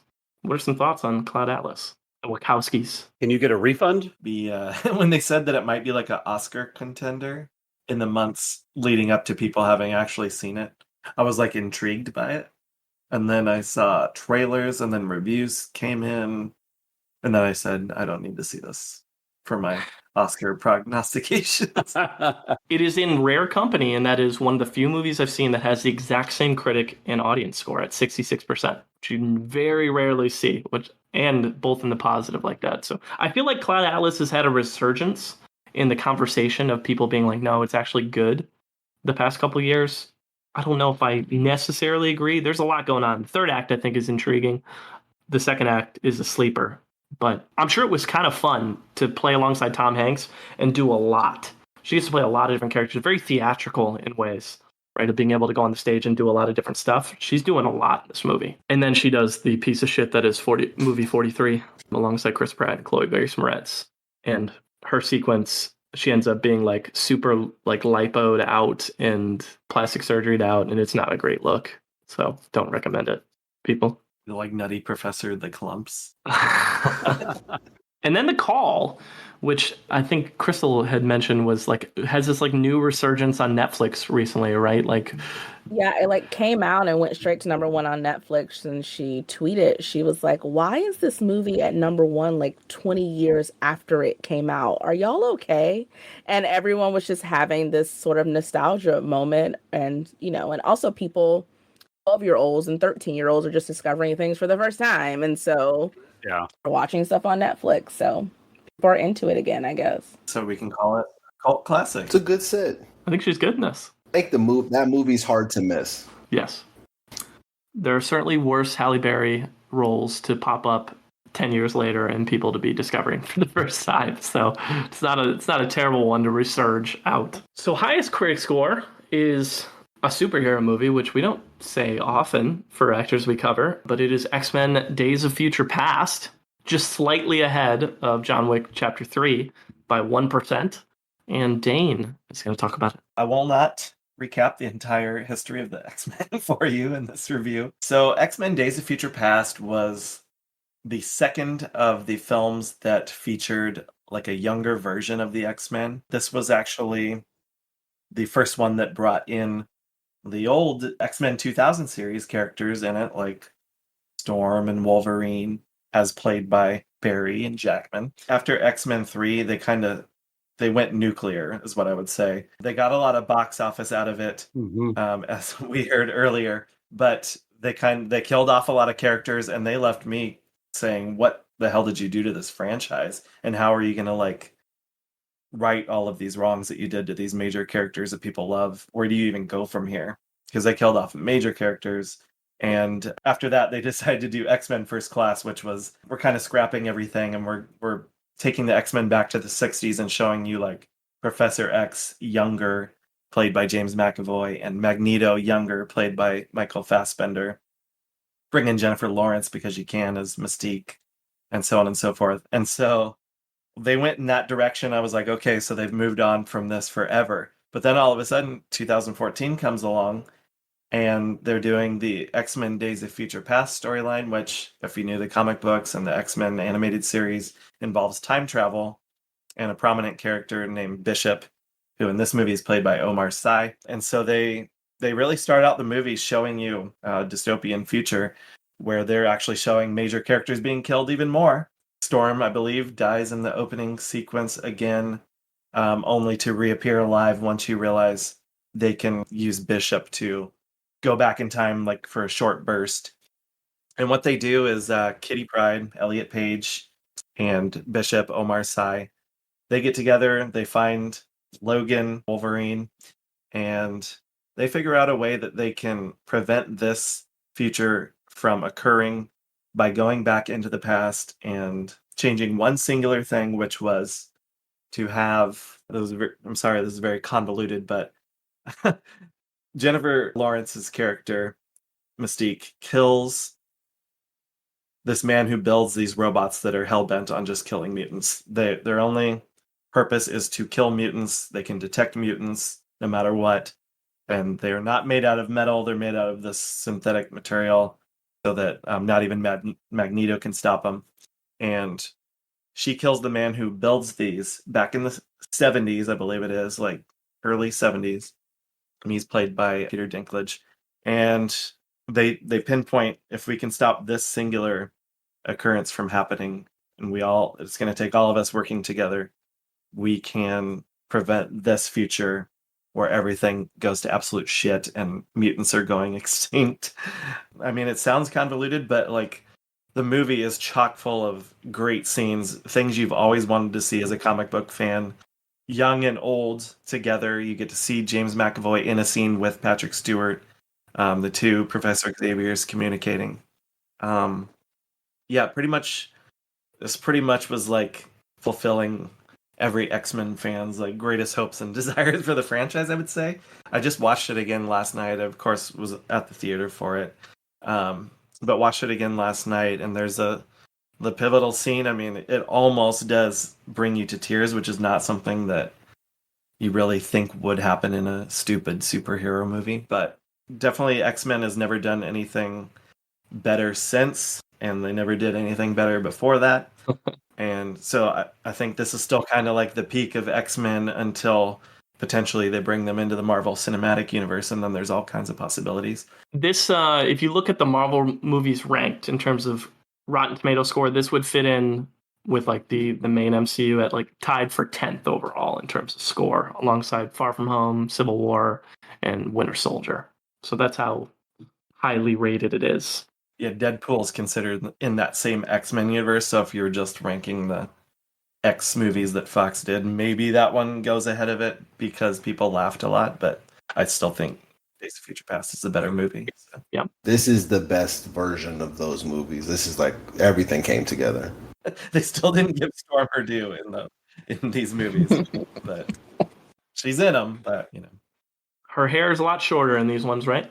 Well, I think didn't she say that she would love to make more of these, but she wants a Wolverine Storm angle. Mm-hmm. Like she would love to have more exploration of that story.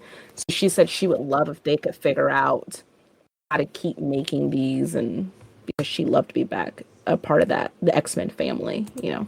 All right, well, let's round this thing out. So we've got 8 years left. We've got some biggies in here. She is the executive producer and plays a character in the show Extant from 2014 to 2015. Starting to see her do more producing on the other side of the camera stuff, or that show got canceled, but something that she really put her money and her energy and time behind. A couple of years until you get to Kingsman: The Golden Circle, the sequel to the first Kingsman film. She plays Ginger Ale, essentially a statesman strategy executive doing some of the back end stuff, supporting character in that movie. And then, but the movie I mentioned earlier, John Wick, Chapter 3, that just barely didn't make highest critic score. She plays Sophia, a badass in this movie with German Shepherds fighting alongside John Wick. It's pretty cool to watch her do her thing. Incredible scene. I was so hyped at the theater when she showed up. Mm-hmm.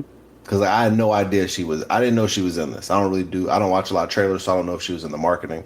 So I was just in there blind, and she showed up, and I was so hyped. And that scene was crazy. My favorite line is when she goes, "He killed my dog," and Keanu goes, "I get it." Yeah. And so, like, just the throwback to the original John Wick, I was like, I like that. I just remember a shot, like the sequence of the dogs going through, and you gotta get an overhead shot of it. It's just the film. I love the John Wick movies, and what they did with her in particular, and the way that they just shot those scenes. It's brilliant work.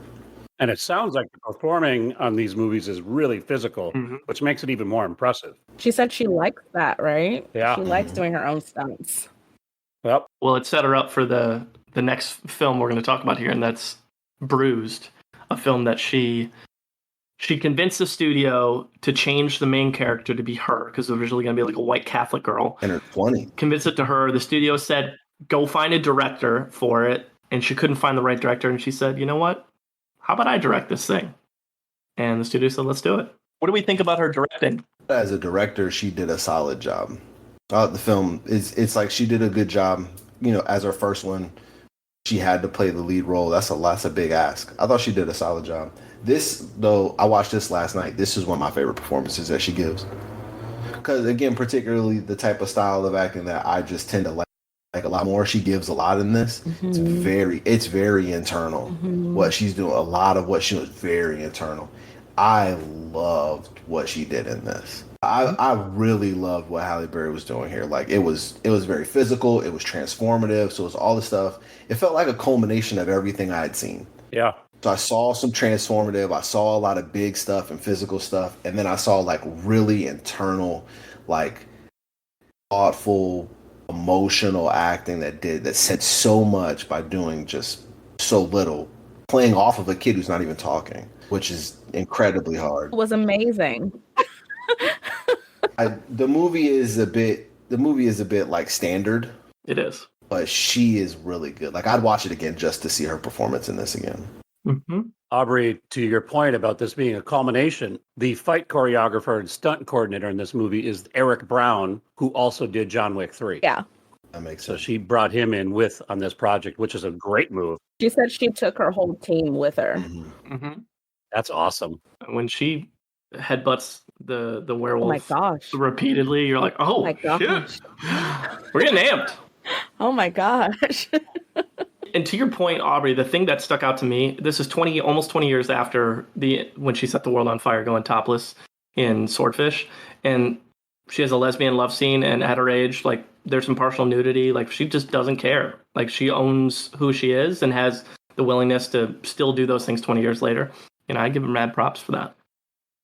It's her film. The thing I love the most about her as an actor is how committed she is to everything. Mhm, Like mhm. it never seems like she's mailing anything in. She's 100% committed to her character. She gives everything she has, Yep. which in turn, like at times presents some performances that personally I don't love, but I still admire the commitment to it. Yes. The fact that she gives everything to the characters that she's portraying is admirable. It's brave, as brave as the actor can be. It's brave. Like Yeah. I think it gets lost in all of the Halle Berry aura. What gets lost is just like she is fully committed, giving everything she has to all these roles, which in turn kind of makes you appreciate all of them, even if you don't like them. Yep. Even if they don't work as well for you, you end up appreciating them because she does so much with them. She doesn't just show up and is like a pretty face. That's not a Paycheck. goal for her at all, Hot Ones 2019. Always love to go shout out to anybody who goes on Hot Ones. Big fan. Great episode, too. She completed the challenge. Mm-hmm. I think we 3 episodes in a row with somebody on Hot Ones because I think Haley Steinfeld was also on Hot Ones. So we're just on a run here. Yep. But most recently, Moonfall, the latest Roland Emmerich film. I saw it in theaters. I don't know if I'm happy I saw it in theaters because I did not really find it that engaging. I appreciate her and Patrick Wilson trying. I'll give them credit. They tried. The story is redonkulous. Has anybody else seen Moonfall? I have not. This is the first movie I watched for this. Oh my god. What a ballsy premise. I'll say that. I don't even know what to say. When you sign up for a Roland Emmerich film, you know what you're getting yourself into. Yeah. I knew I was going to get a spectacle in the theater when I went. I knew I was going to get that. Spectacle. I give him credit. This movie's wild. There's a lot going on. Aliens and moons and conspiracy theories that end up being true, and it's a lot. Not her best performance. I feel confident saying that, but not her worst either. Aubrey is going to queue up some top performances for us, and we're going to see if we can guess them. Okay, so I found several lists. Only one that I could find that was about her performances, not just her movies. So this is from MovieWeb from March of this year. So it's her best performances ranked, and there's 7 of them. Ooh. Movie and TV. I know there's not much TV to speak of, but To say. like miniseries and shit like that, would that count? Yeah, it would count in here, I think. Okay. Yeah, there's her best performances, so yeah, that's in there. Okay. What about her performance in the Limp Bizkit video? Oh, I'm going to say that they did not take that into account here. damn it. Ah, My God. throw the list out. Throw it out. Such a smart move for her, though, because Fred Durst and Limp Bizkit were the hottest things going at the time, Huge, right? So huge. audience crossover influence. She knew what she was doing. I mean, they were She knew talking what about she the was nookie and breaking Yeah. stuff, and they were doing all the things then. Don't you guys talk about celebrated director Fred Durst in such a negative light? Don't act like you weren't rolling. Come on now. Everyone own up to who you are. Come on. I listened to the chocolate starfish and the hot dog flavored water a lot. Of course you did. Put your hands up. I listened to pop punk at that time, emo and pop punk, and I hated Limp Bizkit. Come on. Never had a conversation about Limp Bizkit that's lasted this long. No. You know what? Hands up or hands down, Dane. Back up, back up. What's she gonna do now? No, what I appreciate is a woman who can make moves and think strategically. And I think Halle's been doing that this whole time. Yeah. All right, I'm gonna give the first guess. Oh, second guess. Oh yeah, that's right. Limp Bizkit was number one. Yeah. All right, the first real guess. I'm gonna go deep cut. Give me Frankie and Alice. Please make it on the top 7. Oh. Not on here. Damn. No, I think Dorothy Dandridge is up there. I will say this list is a bit wild. Dorothy Dandridge is not on here. Whoa. Well, Monsters Ball had better be on there since it was an Oscar role, right? It is number 1. Okay. Okay. I'll And then get that. Storm. Yeah, do they have Storm on there? Yeah, all of the X-Men movie were condensed into this. That's number 5. Okay. What about Things We Lost in the Fire? Oh. If this is wild, let's go Sharon Stone from Flintstones. The Flintstones is number 6. There we go. Damn. You know, well, let's recognize her Razzie win in Catwoman. Put it on the list. Catwoman is number 3. What? Come What? on now. I swear to God. All right. Opinions. Once you've watched it, you remember it. Some people have them. Swordfish? Swordfish is not on here. Okay. Oh, Facts. no. Apps did not make it. Bulworth. All right, then Jungle Fever. Nope. We have 3 left. Losing Isaiah. Number 2, number 4, number 7. We're missing Losing number Isaiah is 2. not on here. Wasn't Isaiah Queen? Queen could be on there. Nope. Cloud Atlas is probably on there. Die Another Day. No, you guys are making sensible guesses. Die Another Day is number 7. Okay. Oh. Gothica. John Wick 3. You guys spent all this time talking about Limp Bizkit. Oh, so it is. Yeah, Gothica. Gothica is on there. Number 4. I mean, I have no complaints about her in that role. An iconic movie poster. Yes, it is. Very true. Very memorable. So we're down to just number 2. What is her second best performance? I got it. Did we talk about it? Movie 43. We did talk about it. It is not movie 43. It's number 2. The Call. Paul is it. Okay, I can get behind that. Call? Okay. All right, so what was the top 3 again? Monsters Ball number 1. The Call number 2. Catwoman number 3. What a bizarre top 3.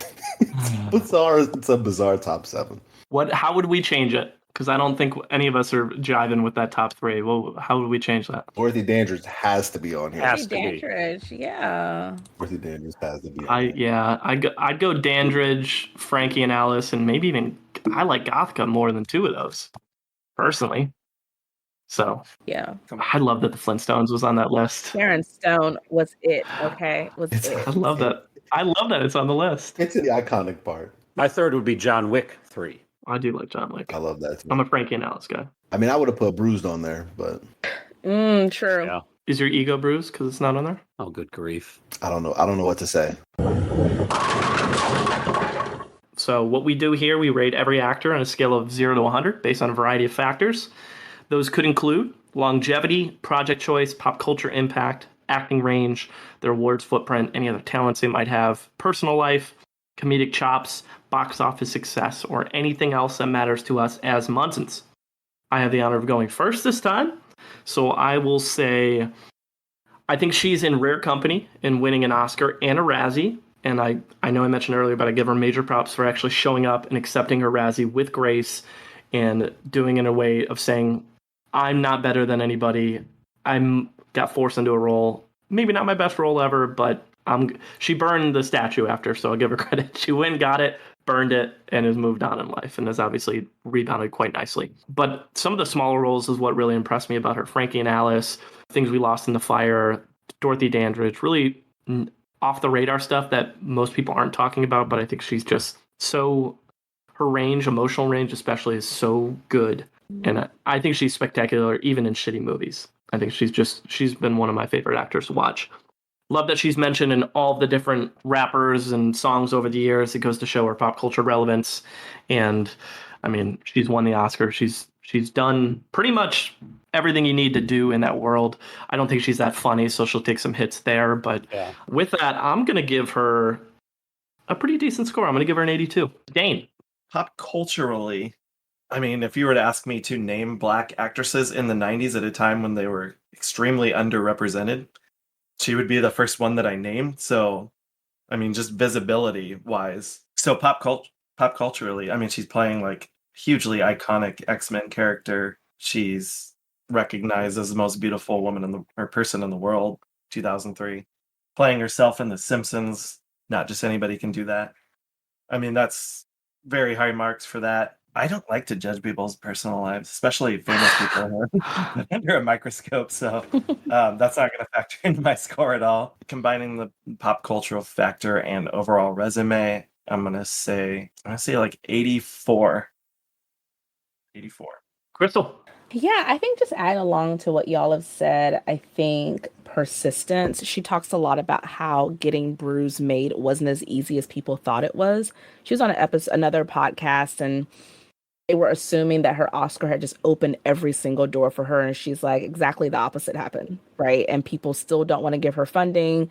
She still doesn't always get the pick of what she wants. People still don't take her seriously. And so the fact that she's still going in the way that she is, and she's made this great Netflix movie. She has some other stuff coming out soon with Netflix.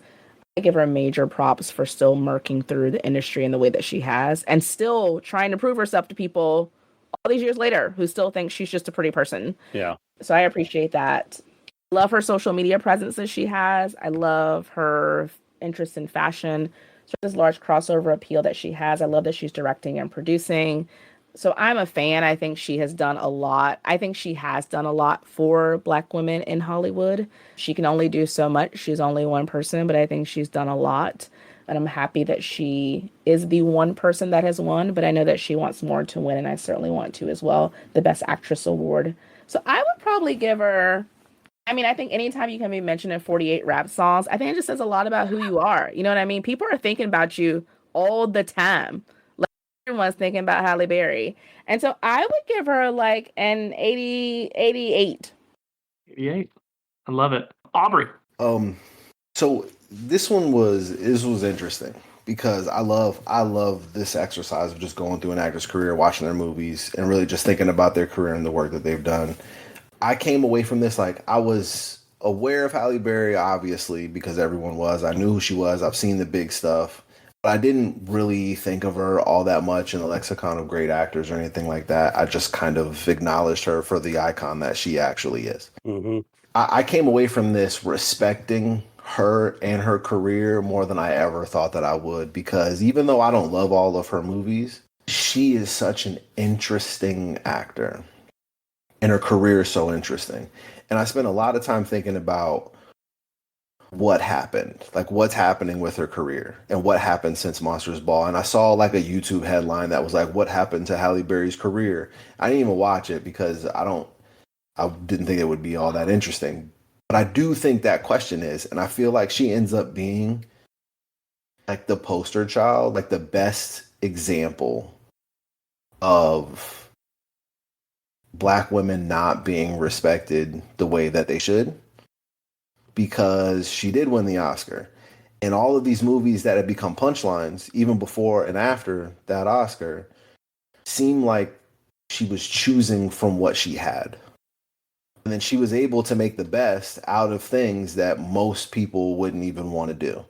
I really respect that. Like, she gives everything to her performances. She showed a range.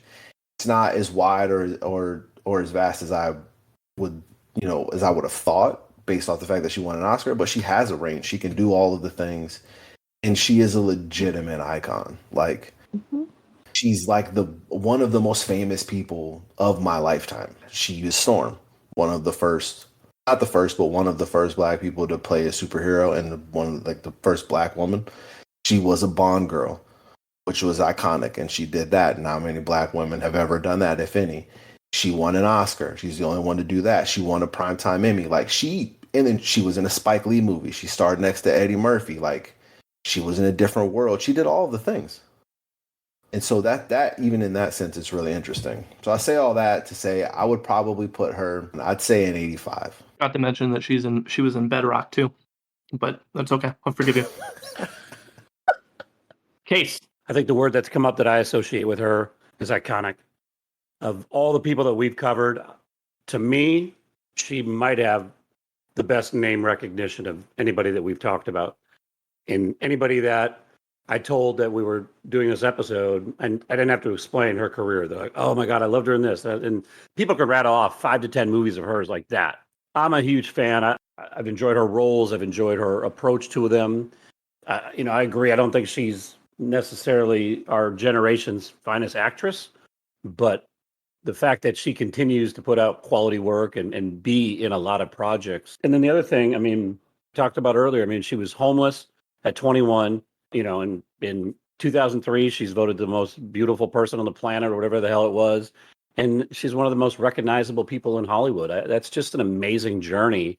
And you got to bust your ass to do that. And I have a lot of respect for the amount of work that she's put in. So I'm going to give her an 86. And I do have Rigby's quick review. He said, super talented, score would be higher if she hadn't had such bad movie choices the last half of her career, but can be excellent in big budget movies and smaller films, household name, and I think she's handled her time in the spotlight very well. She gets an 80 from me. So the first time in Munson's history, Rigby has the lowest score of anyone on the podcast. Yes! He is normally the highest Dang. by a considerable margin. So this is a weird moment for everybody involved. Kyle, real quick, I forgot to give her the Oscar bump that I gave Alicia Vikander when we did that. Vikander, yeah. So I need to do. I need to bump it up 2 points to an 86. 86. All right. Oh, what a flip there. That actually caused some havoc with your 2 points. Normally when I put it in the spreadsheet, right, I usually go like around the 6 area. I go to the top and then I just add a new one. I do the algorithm, I punch it in, and then I hit reorganize. And before you had your score, I put her right between Willem Dafoe and Angela Bassett. And she finished there. Like I wouldn't have had to move her.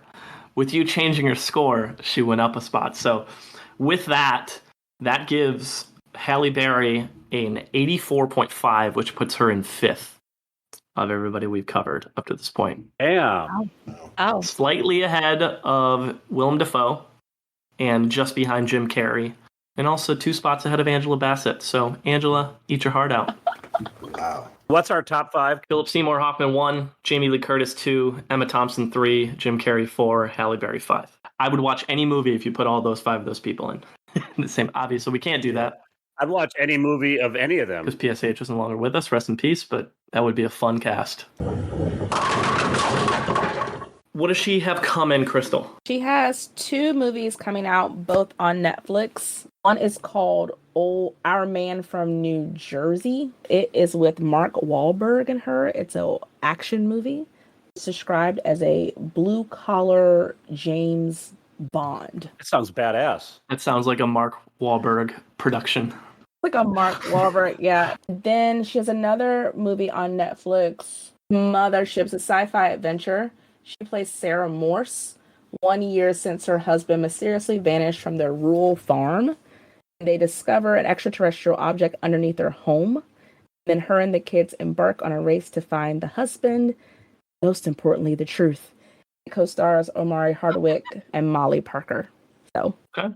Interesting. She's back to her short haircut in Our Man from Jersey, short and blonde situation going on. Throwback. But for the Mothership, she looks very curly, natural hair, armor type deal. So those are the 2 things she has coming up, both from Netflix. Gonna get So I don't know if she signed a deal with them or if this is just I think she did. coincidence that Bruce, Mothership, and Our Man from Jersey are all Netflix. And she's a big name, so I'm sure we'll get plenty of eyes on those projects. Whether they're good or not, I guess we'll find out. But people are going to watch. Yeah, I know that. absolutely.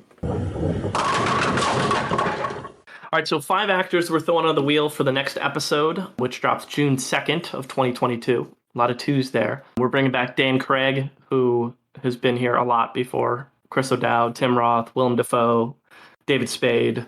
Aubrey's trying to compete with Dan at this point in time with his appearances. Yeah. Dan is the guy. He was one of our, well, actually, Dane was our first ever guest, and then Dan. So they're like the OGs for the early Munson's days.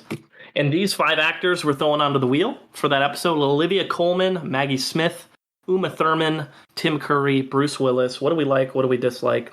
A very strong wheel. Lots of good options here. Can you go wrong with any of these? Maggie Smith, legend. Curry has a fun career, man. I mean, Olivia Colman? So many awards. He's winning all the Oscars. I'm not, you're just watching Oscar movies just back to back to back to back to back. 100%. And she was phenomenal in The Last Daughter. She's incredible now. Lost Daughter. Yeah, and her speeches are always hilarious. So it could be just fun just to watch those. How long would the Maggie Smith episode be? She has like a million movies. I mean, how long has she been around? That's what I'm saying. She's a seasoned woman, so it's gonna have to be an extended Legend. episode. I'd listen to the whole thing. A lot of Harry Potter in that conversation. Hook, you guys. Bruce Willis, you probably want to avoid because you would have to watch like the last 10 to 12 years of his resume. Career. Oh man. Like he got such a poor reputation for being difficult to work with on the set and everything that nobody wanted to work with him. So he was just doing the worst low budget crap action movies ever. And he got diagnosed recently and retired from acting. Isn't he dealing with an illness? Yeah. Yeah. Yeah, because he had his own category at the Razzies because he put out 8 turds. But you get to watch The Last Boy Scout again. Dude. Personally, I would love to do Tim Curry because I think he's such a fascinating dude. He's also had a really interesting personal life as well. But I mean, Rocky Horror Picture Show, Home Alone 2, Clue. Come on. Clue. I mean, The Worst Witch, which is the greatest television production of all time. I've never seen it. See, I'd You've got to see it. be excited to dig into that one. Craig, who's your favorite of this list? Man, I'm always Team Uma. Uma? Yeah. She's on that TV show now on, what is it, Showtime, about Uber. Oh, I didn't know that. Yeah, she plays Ariana Huffington. Oh. Craig, you know Dan well. Who do you think Dan picked? He loves Tarantino, so he's either going to pick Uma Thurman, but he also loves kind of off the beaten path actors. I think he might have picked Tim Curry. I think it's either Uma Thurman or Tim Curry. He's only come on for men before.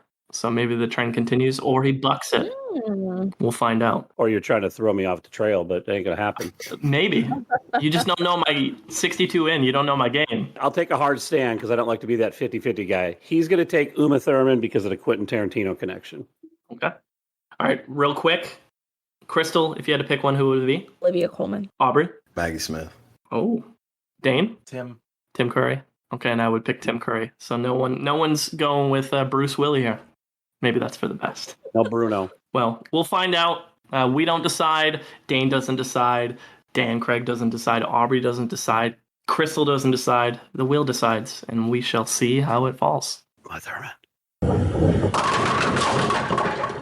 Guys, I just want to say this is a grand Munson's experiment. I think we nailed it. Thank you so much to the 3 of you for joining us. We needed all the help we could get. That was awesome. This was really cool. This was actually like you get 60 plus episodes in. You're like, let's try something new.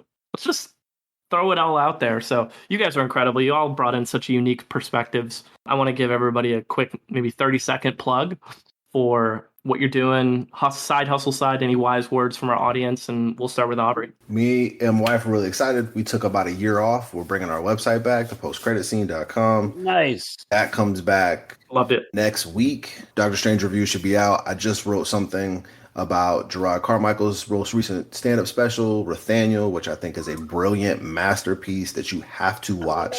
It is a fantastic piece of art that I've been thinking about nonstop since it came out. So I just wrote something for that. I want to watch it. I have a fantastic Beast review on Movie Babble and Gerard Carmichael's new movie. On the count of 3, I have a review that I wrote from Sundance from last year. Yep. That's being re-released on Movie Babble, which that is also a great movie. So if you're a fan of Gerard, you definitely have to watch that as well. But we're really excited about the website coming back. That's been something that we've wanted to do, and we're finally bringing it back. So I'm happy about that. Long time coming. That's awesome, dude. A lot of good content on there, man. Mm-hmm. I appreciate it. Thank you. We work really hard on it. Krystal, you're up. Yeah, so I just want to invite people, if you're ever in Nashville, Tennessee, which it seems like everyone is these days, to come out to the Belcourt Theater. It is our nonprofit film center. It's the last remaining neighborhood movie theater in our city. It's over 95 years old. We have a little over 5,500 members. We don't just show films on our 3 screens, but we also offer ample educational opportunities for film goers and for filmmakers. So if you're ever in town, please come out and visit us. They're the best popcorn in town, the friendliest movie folks that you'll ever meet, and we would really love to have any of you come by and visit. And I just want to give a huge shout out to the entire team who has kept a movie theater up and running in the pandemic. Yeah. And so we are just thankful that people are coming to the movies, putting their butts in seats, and that we have this incredible team of people led by Stephanie Silverman who have just put everything into keeping our theater alive. We are open, we are doing well, we are thriving, and just very excited to be a part of such a wonderful institution in our city. Love that. That's awesome, Krystal. Very cool. That is really dope. Dane. Go to the Belcourt. I think I've wanted to go there before because I believe that's where Riff Tracks does their live shows from, which is incredible. But I've always wanted to go and see them perform live. I'm always at the Fathom Events screenings at my local theater, but they're broadcasting from the Belcourt. But yeah, I don't have anything to plug. Just be kind and compassionate to one another. Rewind and listen to what Aubrey and Krystal are plugging and do those things because you all should. Love it. I'm going to give Dane a plug. A lot of the editing and production that our show has was because of a lot of his tutelage and help early on for us. So I've always been very appreciative of your help there, Dane. You bet. He's an OG, first guest ever, so it's good to get him back. I know. Yeah, it is. About time. Yeah, no kidding, right? Thanks for coming out of retirement. You bummed. Your brother comes here all the time. You know, Dames comes and hangs out with us. I'm off the hook for another year, right? That's your call, my friend. Well, as we wrap things up, we appreciate you for listening. You can find us on Twitter, Munson's at Movies. You can catch us on Instagram, Munson's at the Movies. You can email us, munsonsatthemovies@gmail.com. Any final thoughts from Halle Berry? I might not be all glamorous, but let me tell you one great thing about me, all right? I've got a heart. You know the bad thing about having heart, Marcus? Is that it gets broken when you deal with people like you. Now stay the fuck out of my life. Munson's out. All right, let's go. Thank you for the education, gentlemen. We've just received a PhD in stupidity. Doctor, shall we?